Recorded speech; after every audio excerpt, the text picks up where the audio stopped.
Lost love. These things happened to me nearly 10 years ago.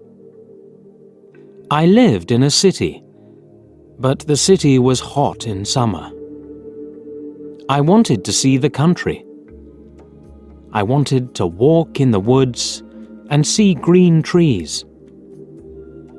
I had a little red car, and I had a map too.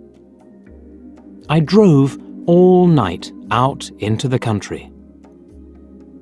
I was happy in my car.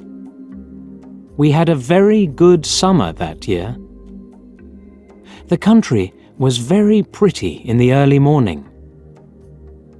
The sun was hot, and the sky was blue. I heard the birds in the trees. And then, my car stopped suddenly. What's wrong? I thought. Oh dear, I haven't got any petrol. Now I'll have to walk. I'll have to find a town and buy some petrol. But where am I? I looked at the map. I wasn't near a town. I was lost in the country. And then I saw the girl. She walked down the road with flowers in her hand. She wore a long dress, and her hair was long too. It was long and black, and it shone in the sun. She was very pretty. I wanted to speak to her, so I got out of the car. "Hello," I said. "I'm lost. Where am I?" She looked afraid, so I spoke quietly. "I haven't got any petrol," I said. "Where can I find some?" Her blue eyes looked at me, and she smiled. She's a very pretty girl, I thought. "I do not know," she said. "Come with me to the village. Perhaps we can help you." I went with her happily, and we walked a long way. There isn't a village on the map, I thought. Perhaps it's a very small village. There was a village, and it was old and pretty. The houses were black and white and very small. There were a lot of animals. The girl stopped at a house and smiled at me.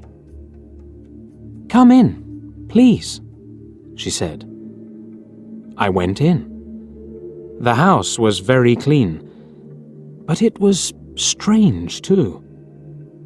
There was a fire and some food above it. I felt hungry then. That's strange, I thought. They cook their food over a wood fire. Perhaps they have no money. I met her father and mother, and I liked them. They were nice people, but their clothes were strange.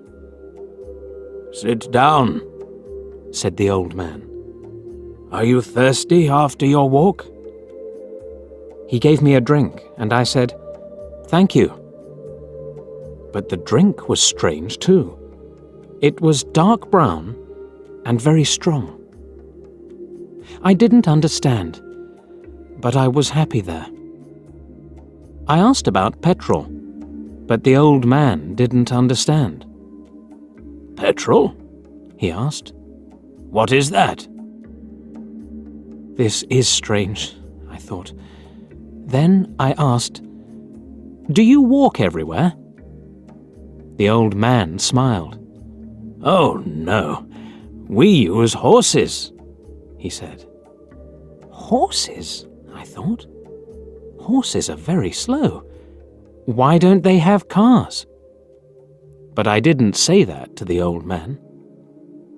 I felt happy there.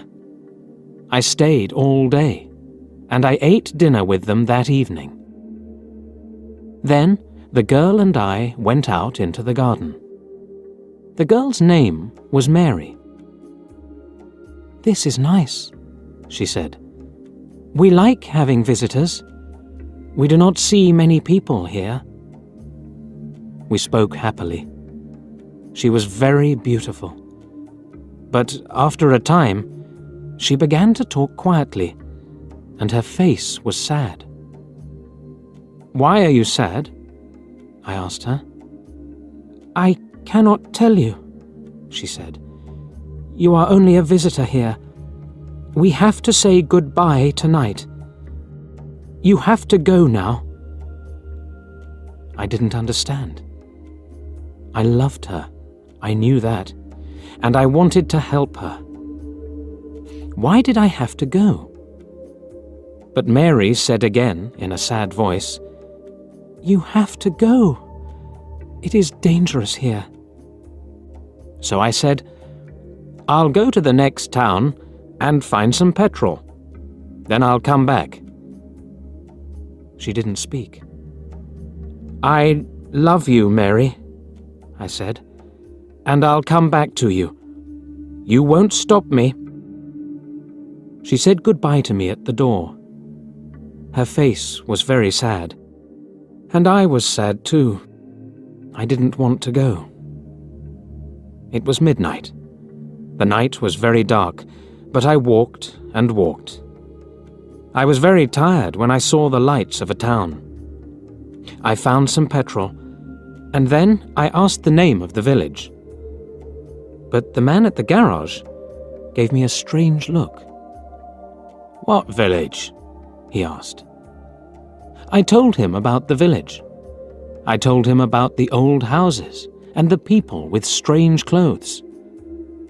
Again, he gave me a strange look. He thought, and then he said, "There was a village there, but it isn't there now. There are stories about it, strange stories." "What do people say about it?" I asked. He didn't want to tell me, but then he said, "There was a big fire in the village. Everybody died. There aren't any people or houses there now." "How did it happen?" I asked. "And why?" "Oliver Cromwell killed them," he said. "He was angry with the villagers because they helped the king in the war." I couldn't speak. This isn't right, I thought. That war happened 350 years ago. Then I remembered the strange clothes, the long hair, the food over the fire, and the old houses. And I remembered, too, about the horses.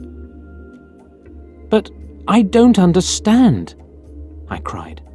"I saw the people and the village. I spoke to some people there." The man looked quickly at me, and then he spoke. "There's an interesting story about the village. For one day, every 10 years, it lives again. But only for one day. Then it goes away again for another 10 years. On that one day, you can find the village. But you have to leave before morning, or you will never leave." Can this be right? I thought. Perhaps it was. Mary said, "You have to go." She loved me, but she said, "We have to say goodbye." She was afraid for me. Now I understand, I thought. I went back to the village, but it wasn't there. I looked again and again, but I couldn't find it. I saw only flowers and trees. I heard only the sound of the birds and the wind. I was very sad. I sat down on the ground and cried. I will never forget that day. I remember Mary, and I will always love her. Now, I only have to wait 2 months. The village will come back again. On the right day, I will go back. I will find her again, my love with the long black hair. And this time, I will not leave before morning. I will stay with her.